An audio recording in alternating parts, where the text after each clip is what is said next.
Tolee, harka fuunee har'ammoo qorumsa barnoota lammummaa kutaa 8ffaa bara 2015 kenname gaaffii guutuu kan waliin hojjennu ta'a jechuudha.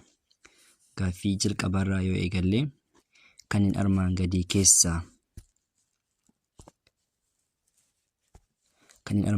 keessaa amala gaarummaa kan ibsu kamii jedha.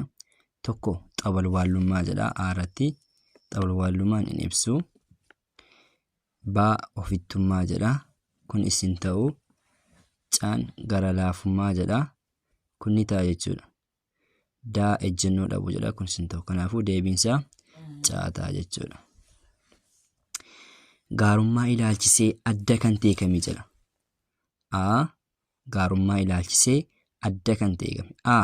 Namoota fakkeenya gaarii qaban irraa kan baratamudha. Sirriidha. Muuxannoo jireenyaan gabbachuu kan danda'udha. Sirriidha. Namaaf waan gaarii yaaduu fi hojjechuu jechuudha. Sirriidha. Daa uumamaan kan nuuf kennamudha. Soba. Inni kun kan uumamaan nuuf kennamuuti. Kanaafuu deebiinsaa daataa jechuudha. Kanneen armaan gadii keessaa amaloota dhala namaa gaarii fi badaa ta'an adda baasee kan qoratu maal jedhama? A. Naamusa. B. Safuu. C. Lammummaa. D. Aadaa. Kanaafuu deebiinsaa maal ta'a? A ta'a jechuudha. Qajeelfamoota gaarummaa armaan gadii keessaa humnaan qabeenyaa fi yeroo ofii aarsaa gochuun hawaasaa fi biyya ofii tajaajiluu kan ibsu isa kami? A. Sirrummaa. B. Arjummaa. C. Naamusa qabaachuu. D. Bilchina qabaachuu.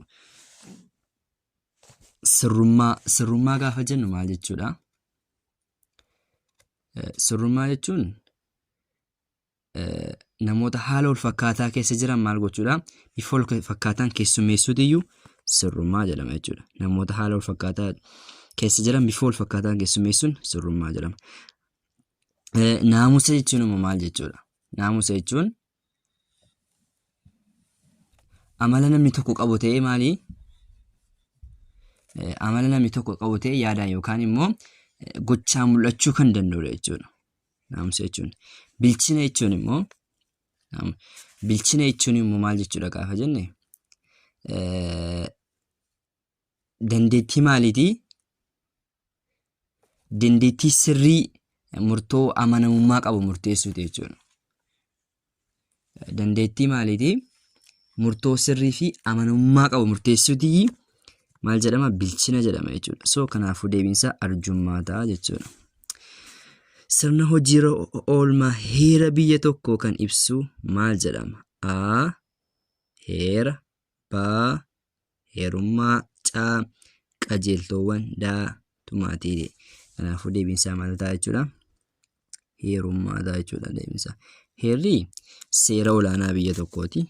Kanaafuu heerri hin ta'u jechuudha. Taansinee immoo gaaffii jaafaa ilaalla. Qajeelfamawwan gaarummaa armaan gadii keessaa adeemsa rakkisaa ulfaataa fi walxaxaa ta'e keessa kutannoon darbuu fi mo'achuu kan ibsu isa kamii? A. Amanamummaa. B. Gara laafummaa. C. Cichoomina. D. Arjummaa. Mee tokko tokkoon ilaalu. Amanamummaa jechuun maal jechuudha? Amanamummaan waan sirrii fi haqa ta'e tokko hojjechuun maal jedhama? Amanamummaa jedhama. Gara laafummaan immoo namaaf yaaduu jechuudha. Nama biraatiif yaaduutiyyuu gara laafummaa jedhama. Arjummaa jechuun maal jechuudha gaafa jenne?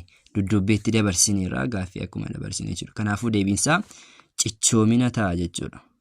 Kanaafuu deebiinsaa cichoomina ta'a jechuudha.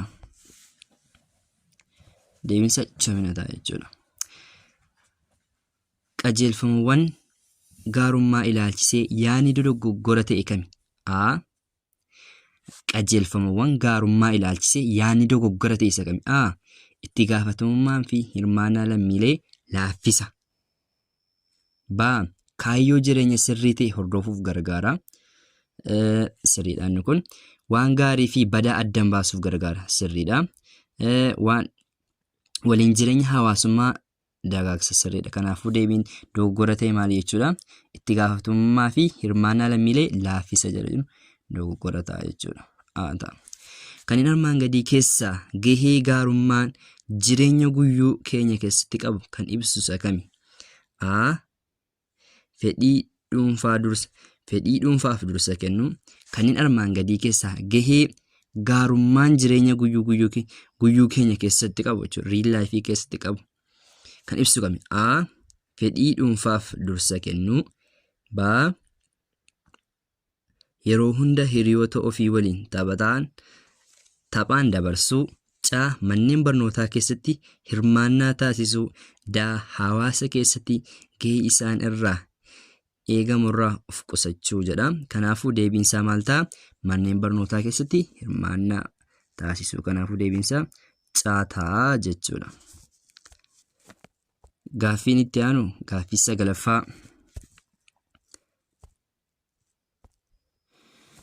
Aangoon qaamolee bulchiinsa mootummaa gara gadii jiraniif kan qoodamu yookaan harka mootummaa giddugaleessaan kan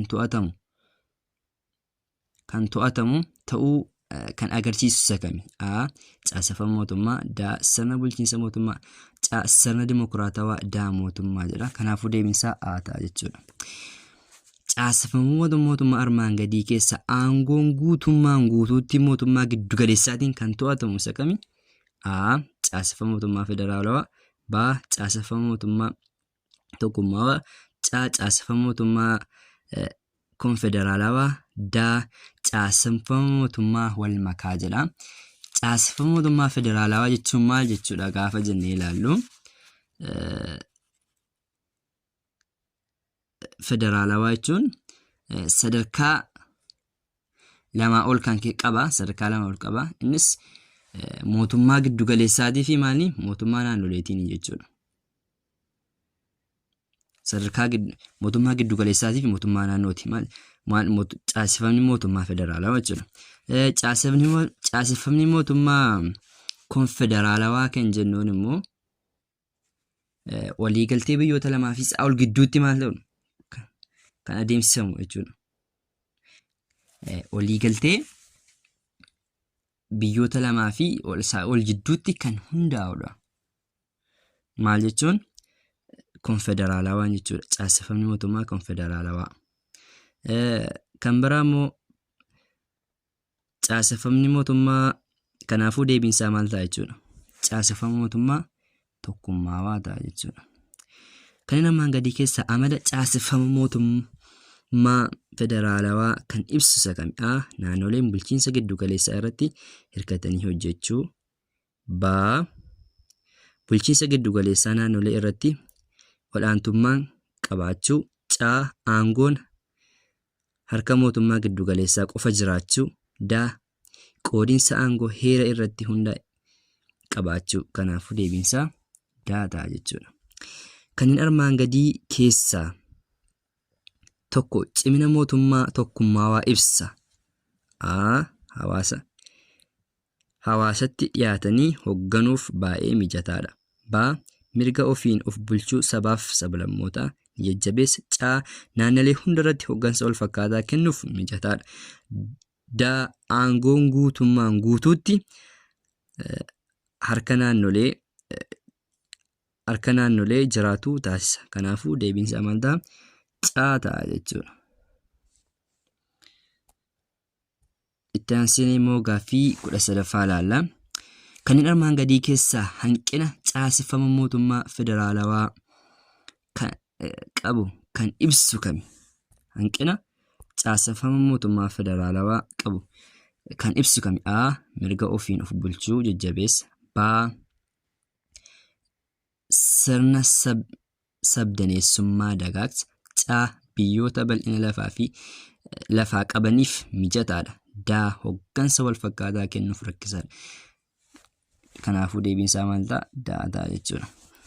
Sirnoota bulchiinsa mootummaa armaan gadii keessaa sirni muummee ministeeraan hoogganamu isa kami? A. Paarlaamentaawaa. B. Pirezidaantawaa. C. Federaalawaa. D. Konfederaalawaa jedha. Kanaafuu deebiinsaa paarlaamentaawaa ta'a jechuudha. paarlaamentaawaa ta'a. Paarlaamentaawaan maaliin hoogganama? Muummee ministeeraatiin kan hoogganamudha jechuudha. Muummee ministeeraatiin hoogganama. Pirezidaantawaan immoo maal godhaa? Pirezidaantiin sun kallattii uummataatiin fidama. Itti gaafatamummaan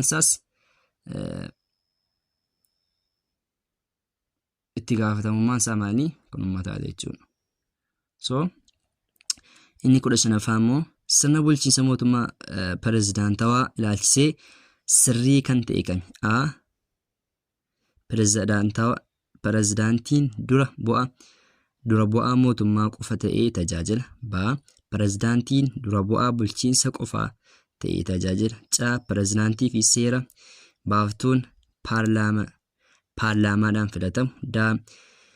Pirezidaantiin kallattiidhaan uummataan filatama. Kanaafuu deebiinsaa maal ta'a? D ta'a jechuudha. Biyyoota armaan gadii keessaa biyyi sirna bulchiinsa pirezidaantawaa hordoftu isa kami? A. Itoophiyaa. B. Ameerikaa. C. Jaappaan. D. Hindi. Kanaafuu deebiinsaa Ameerikaa ta'a jechuudha.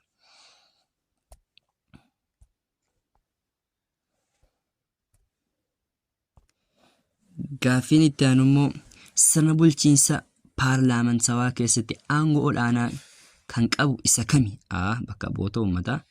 B. Muummicha ministeeraa. D. Pirezidaantii. D. Ministeerota jedha. Kanaafuu aangoo olaanaa kan qabu eenyuuni?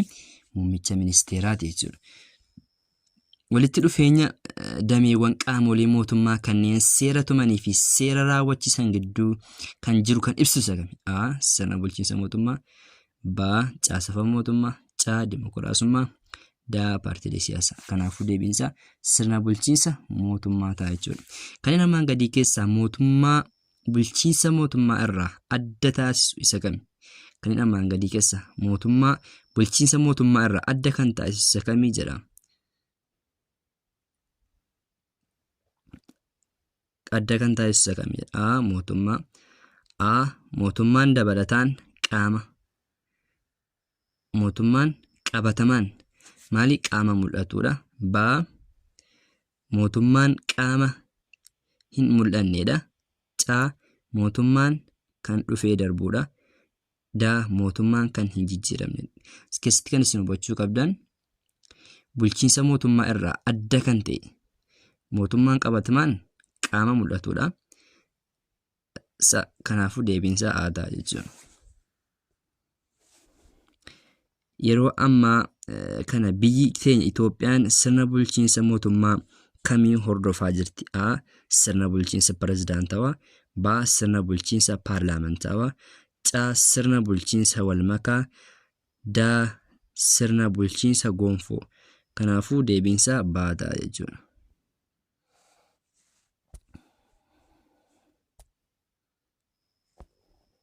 Gaaffiin 21ffaan immoo maal jedha? Kanneen armaan gadii keessaa amala sirna bulchiinsa mootummaa pirezidaantawaa kan ibsu kami? A. Aangoo olaanaa harka muummicha ministeeraa jiraachuu.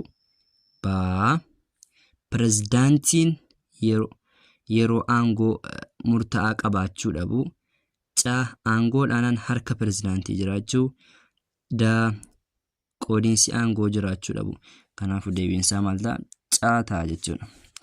Sirni bulchiinsa mootummaa pirezidaantiin qofaatti filatamee aangoo seera raawwachiisu muummicha ministeeraa waliin qooddatu isa kami?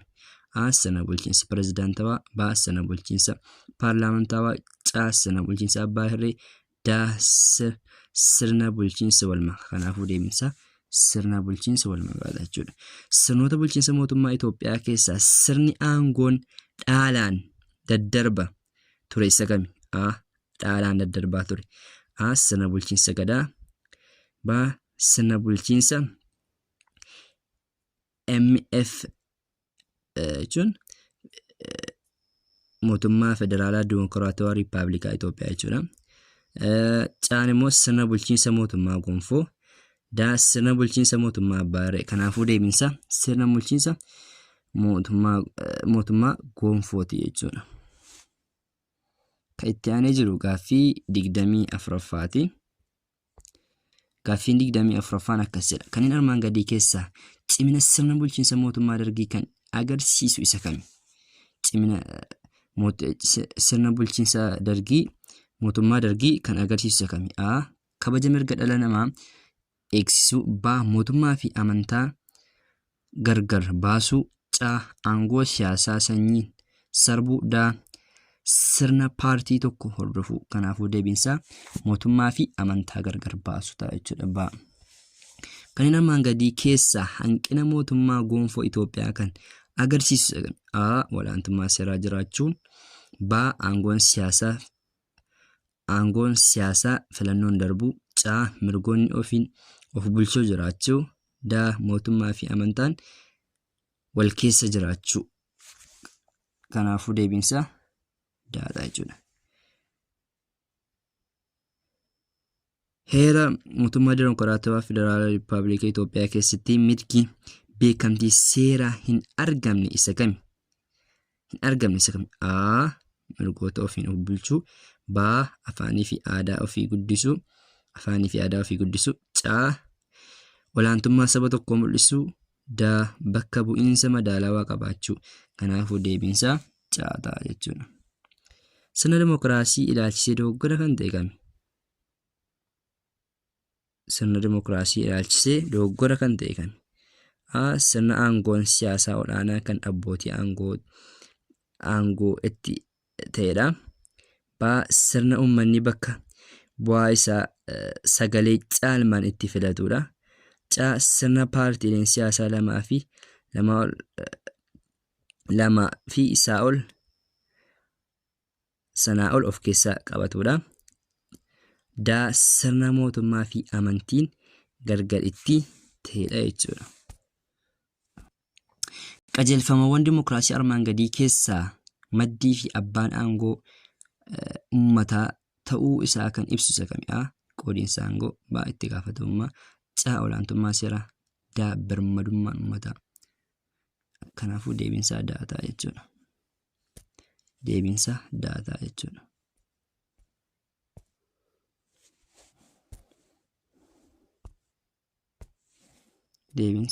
jechuudha.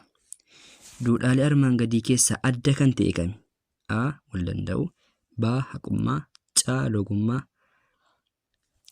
Duudhaalee armaan gadii keessaa adda kan ta'e kami? A.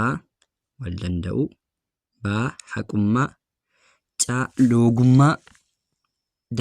Hammattummaa. Kanaafuu deebiinsaa logummaa ta'a jechuudha adda kan ta'e. Barattoonni mana barumsaa keessatti kabaja haala kamiin calaqqisiisuu danda'u? A. Faayidaa dhuunfaaf dursa kennuun. B. Hangafootaa fi barsiisota kabajuun. C. Hoogganaa mana barumsaa qofa kabajuun. D. Garaagarummaaf beekamtii kennuu dhiisuun. Kanaafuu hooggantootaa fi barsiisota kabajuun jechuudha. Barattoonni mana barumsaa keessatti kabaja haala kamiin calaqqisiisuu qabu? A. Faayidaa dhuunfaaf dursa kennu kun hin ta'u. B. Hangafootaa fi barsiisota kabajuu dirqama kun. C. Hooggansa mana barumsaa qofa kabajuu kunis hin ta'u. Kanaafuu deebiinsaa B ta'a jechuudha.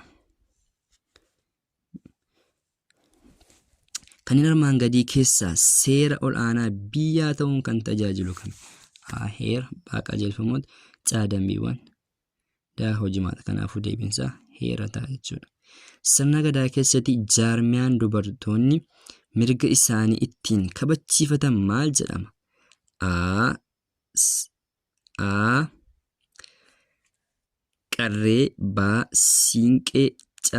Callee. D. Ateetee jedha. Kanaafuu deebiinsaa maal ta'a? B ta'a jechuudha. Deebiinsaa siinqee ta'a jechuudha. Itti aansee immoo kan jiru gaaffii jaarmiyaalee xobboo armaan gadii keessaa sirna Oromoon ittiin wal bulchu kami? Kanaafuu sirna Oromoo ittiin bulchu maal jedhama? Gadaadha jechuudha. Jaarmiyaalee dimokiraasii xobboo armaan gadii keessaa mirga dubartootaa kabachiisuuf aangomsu irratti xiyyeeffatu kami? A. Yaajjookaa. B. Kanchi baagar daagurii. Kanaafuu deebiinsaa caataa jechuudha. Kanneen armaan gadii keessaa carraa dimokiraasii Itoophiyaan qabdu kan ibsu isa kami? A.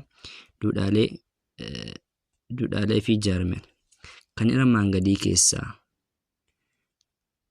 carraa dimokiraasii Itoophiyaan qabdu kan ibsu isa kami? A. Duudhaalee jaarmiyaalee xobboo ijaarsuuf dimokiraasiidhaaf bu'uura ta'an qabaachuu. B. Hojimaata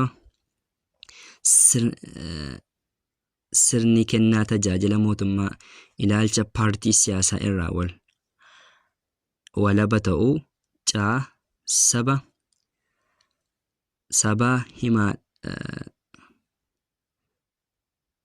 Sabaa himaaleen hawaasa walaba ta'an dhugaa fi loogii irraa bilisa ta'e tamsaasan jiraachuu. D.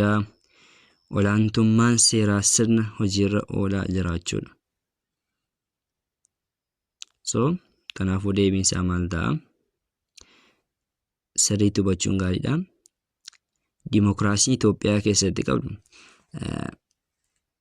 carraa dimokiraasiin Itoophiyaa keessatti qabu kan ibsu jechuudha. Duudhaalee fi jaarmiyaaleen xobboo ijaarsa dimokiraasiitiif bu'uura ta'an qabaachuu. B. Hojimaan sirriin kenna tajaajila mootummaa ilaalcha paartii siyaasaa irraa walaba ta'uu. C. Sabaa himaaleen hawaasa walaba ta'an dhugaa fi loogii irraa bilisa ta'e tamsaasan jiraachuu. D. Olaantummaan seeraa sirnaan hojiirra oolaa jiraachuu jedha. Kanneen armaan gadii keessaa ulaagaalee naamusa gaarii kan hin taane kami? Gaaffii 35ffaa deebisaan laata. Kanaafuu deebiinsaa A ta'a jechuudha. Deebiinsaa A ta'a jechuudha. Kanneen armaan gadii keessaa ulaagaalee naamusa gaarii kan hin taane kami? Ulaagaa naamusa gaarii kan hin taane. A. Yaada sababaan deeggarame dhiyeessuu, kun sirriidha. B. Gad fageenyaan yaaduu, sirriidha. C. Ejjennoo raafamaa qabaachuu. Kanaafuu deebiin kana sirrii miti jechuudha. C maali? Sirrii miti jechuudha. D. Murtoo sirrii murteessuu jedha. Kanaafuu deebiinsaa C ta'a jechuudha. Kaayyoo heeraa ilaalchisee yaani dogoggora ta'e kami? Kaayyoo heeraa ilaalchisee yaani dogoggora ta'e isa kami? A. Sirna bulchiinsa mootummaa ibsuu. B. Haala caaseffama mootummaa ibsuu. C. Walabummaa abbootii seeraa daangessuu. D. Aangoo qaamota bulchiinsa mootummaa daangessuu jedha. Kaayyoo heeraa ilaalchisee yaani dogoggora ta'e isa kami? A. Sirni bulchiinsa mootummaa ibsuu. B. Haala caaseffama mootummaa ibsuu. C. Walabummaa abbootii seeraa daangessuu. D. Aangoo qaamotii bulchiinsa mootummaa daangessuu jedha. Kanaafuu deebiinsaa maal ta'a? Walabummaa abbootii seeraa daangessuu, aangoo qaamota bulchiinsa mootummaa daangessuu caalaa jechuudha. Barbaachisummaa heeraa ilaalchisee yaadni sirrii ta'e kami? A. Birmadummaan uummata mirkaneessa. B. Walqixxummaa sabootaa laaffisa. Barbaachisummaa heeraa ilaalchisee yaadni sirrii ta'e kami? A. Birmadummaa uummataa mirkaneessa. B. Walqixxummaa sabootaa laaffisa. Sirrii miti. Mirgoota bu'uura sarba. Faayidaa waloo laaffisa. Kanaafuu deebiinsaa maal ta'a? A ta'a jechuudha. Birmadummaa uummataa mirkaneessa. Biyyoota armaan gadii keessaa biyyi heera barreeffamaan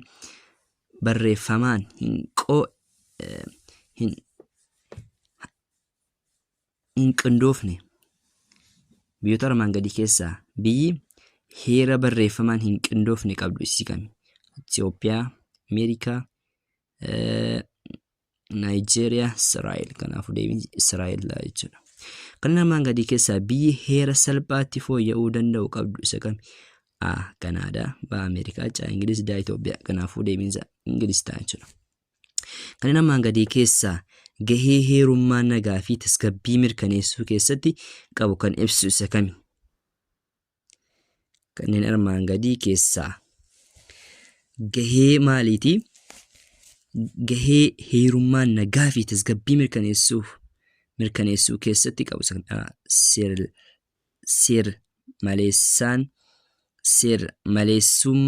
Seer-maleessummaa jabeessuu. Baa bulchiinsa akka feeteen akka uumamu taasisuu. Caa nageenya lammiilee kabajisuu.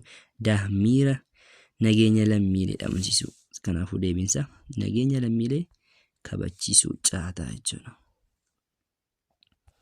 Taansinee kalaallu gaaffii 42ffaa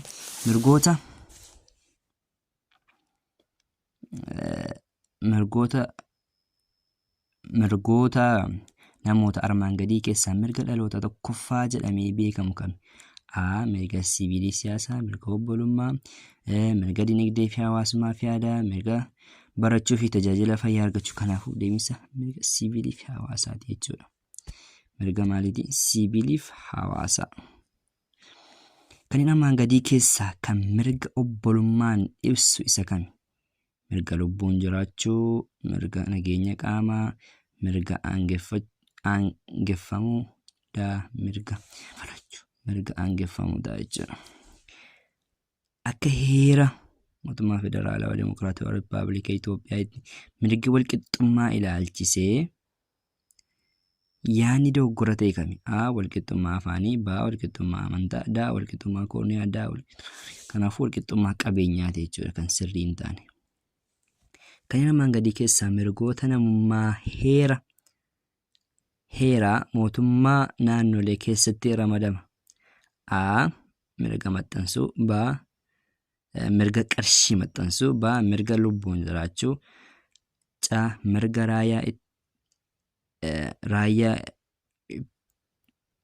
Mirga raayaatti biyya ijaaruu, D. Mirga qunnamtii biyya alaa taasisuu. Mirga maaliiti? Lubbuun jiraachuuti jechuudha. Deebiinsa mirga namummaa kanneen armaan gadii keessaa tokko mirgoota namummaa heera mootummaa naannolee keessatti ramadama. Inni maali? Mirga lubbuun jiraachuuti jechuudha. Masaafa keessan deemtanii kitaaba keessan irraa gochuu dandeessu. Gochoota armaan gadii keessaa kan Itoophiyaa keessatti kabajamu mirgoota namummaaf danqaa ta'uu kan hin dandeenye kami? Gochoota armaan gadii keessaa kan Itoophiyaa keessatti kabajamu mirgoota namummaaf danqaa ta'uu kan hin dandeenye kan? A. Hubaa qoonqomuruu, B. Kittaana ijoollee dhiiraa, C. Ilkaan dhalootaa buqqisuu, D. Kittaana ijoollee dubaraa. Kan deebiinsaa kittaana ijoollee dhiiraati jechuudha. Itti aansinee kalaallu gaaffii 47ffaa irra geenyerra.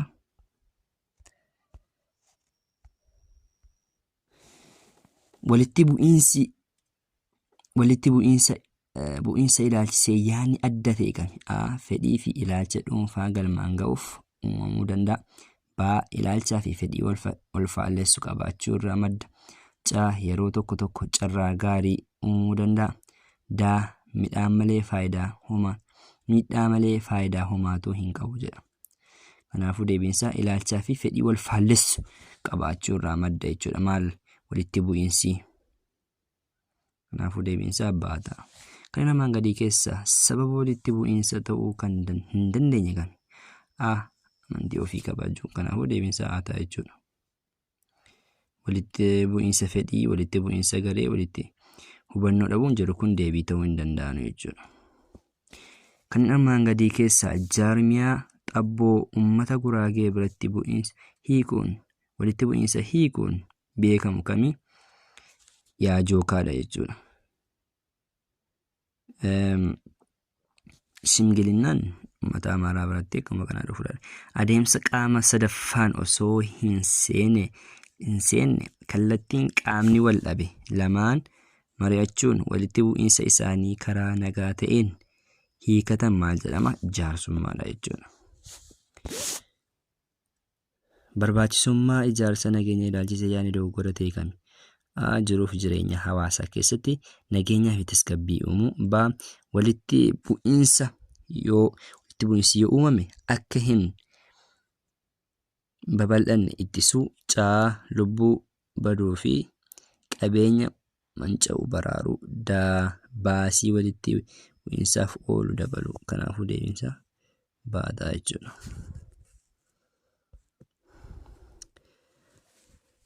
jaarmiyaa xobboo uummanni Amaaraa walitti bu'iinsa karaa manguddummaa fi araaraatiin ittiin hiikkatan maal jedhama? Shimgilinaa jedhama jechuudha.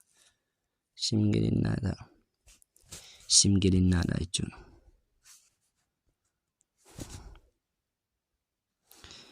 Adeemsa rakkoo hiikuu keessatti gochi dogoggora ta'e kami? A. Murtoo kennuu. B. Odeeffannoo funaanuu. C. Beekumsa haaraa uumuu. D.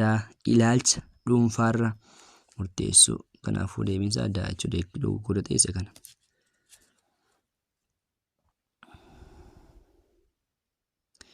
Adeemsa rakkoo mudate tokko karaa bilchina qabuun hiikuu keessatti jalqaba ta'uu kan qabu kami? A. Rakkoo sana adda baasuu. Kanaafuu deebiinsa A ta'a. Rakkoo sana jalqaba adda baasuu qabna. B. Sababoota rakkoo adda baasuu. Yaadota furmaata dhiyeessuu. Yaadota furmaata keessaa filachuu. Kanaaf deebiinsa A ta'a jechuudha. Faayidaa rakkoo hiikuun qabu ilaalchisee adda kan ta'e kami? Faayidaa rakkoo hiikuun qabu ilaalchisee adda kan ta'e kami? A.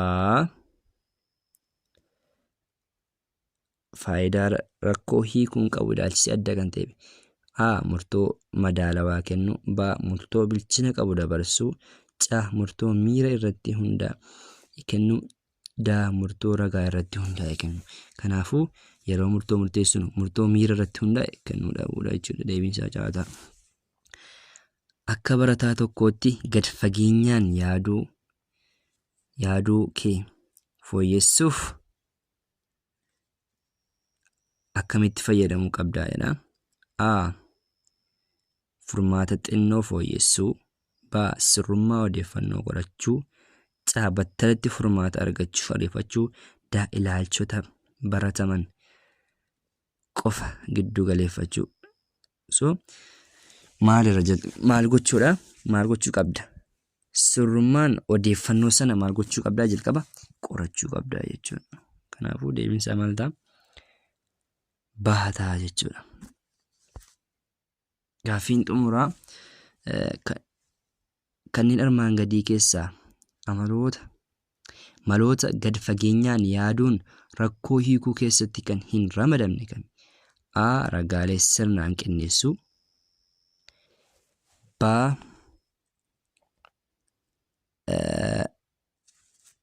Kanneen armaan gadii keessaa maloota gad fageenyaan yaaduun rakkoo hiikuu keessatti hin ramadamne. A. Ragaalee sirnaan qindeessuu. B. Ragaalee sirnaan fayyadamuu. C. Ragaa qofarratti hundaa'uun murtoo kennuu. D. Ragaa muraasa irratti hundaa'uun murtoo kennuu. Kanaafuu kan jalatti hin ramadamne maali? Gaaffii C'dha jechuudha. D'dha jechuudha deebiinsaa. Kanaafuu gad fageenyaan yaaduun rakkoo hiikuu keessatti kan hin ramadamne ragaa muraasa irratti hundoofnee murtoo kennuu dhiisuudha jechuudha. Ragaa irratti hundaa'uu qabna jechuudha. Ragaa baay'inaan funaannannee. Kan armaan gadii keessaa faayidaa gad fageenyaan yaaduu kan ta'e kami? Faayidaa isaa A. Mataa ofii waliin falmii akka hin goone nama taasisa. B. Murtoo sirrii hin taane akka hin mormine nama taasisa. C. Ilaalchaa fi yaada mataa ofii qofa akka qabannu nu taasisa. D. Sababaan deeggaramanii murtoo kennuu nama dandeessisa jechuudha. Kanaafuu deebiinsaa D ta'a jechuudha. Kanaafuu hanga yohaanaatti kan laalle hanguma kana yeroo itti aanu immoo gaaffilee biraatiin hamma walitti deebinutti nagaan turaa isiniin jira jechuudha.